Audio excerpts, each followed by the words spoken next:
Welcome to Deadtime Diner, where the special is the supernatural. Order up. I'm your host, Christopher Allen Brewer. When myself and James Manda first began exploring the paranormal in Colorado, we were known as the Spirit Chasers. We founded the Supernatural Investigation Unit in response to the many paranormal sideshow acts we were witnessing on television. As a Lakota Sioux, I was raised with tribal beliefs regarding the spirit world, and interaction with the otherworldly was simply part of our coexistence on this planet. As such, the over-the-top theatrics I was beginning to see on TV and in some teams was a far cry from what I knew of that other world. So in the fall of 2007, James and I had created a late-night basement film public access program, which we called the Spirit Chasers. We burned the show onto DVDs and used them as invites to a Halloween party. In the show, two comical paranormal investigators travel to local haunted hotspots in search of the unknown. The next year, we filmed another season, and the next. As we matured, so did our body of work, and this past year, we celebrated the 17th season of the Spirit Chasers.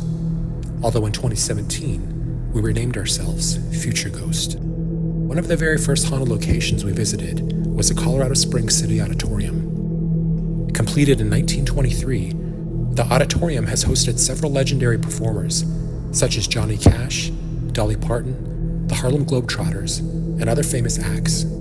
For several years, I worked the Celebration of Metaphysical Fairs held at the City Auditorium. We always set up our booth right in front of the main stage, where I had a perfect view of all the other vendors there, including the psychic readers who populated the fair.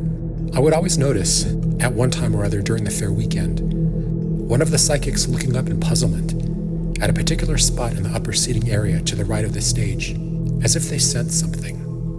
Indeed, this was an area where many people had over the years witnessed the ghost of a man from the 20s, dressed in a long overcoat, carrying a cane. The City Auditorium had its share of hauntings, and we heard many ghost stories over the years, as a friend of ours often performed at the auditorium's Lon Chaney Theater. We spent many days and nights in this wonderful old building, and back in 2007, we had the auditorium to ourselves as we were filming the Spirit Chasers series pilot. We went up to the main area where one of the ghosts was often seen to take photos, then moved down to the main auditorium. During our visit, we did share some strange experiences, but didn't notice anything too out of the ordinary in our photos. The next day, I was going through our digital cameras when I noticed something. One of our photos had a dust orb in it, so I had at first dismissed it and turned my attention to the rest of the album. But when I took the time to enlarge the photo, I saw something more. To me, it looked like a transparent form in a long overcoat, holding a cane, who happened to be sitting exactly where the spirit of the man from the 20s was often sighted. Was this him? Have you ever had any success photographing the otherworldly? Tell us about it in the comments. Please like and subscribe, and thanks for coming. See you back at the diner next time.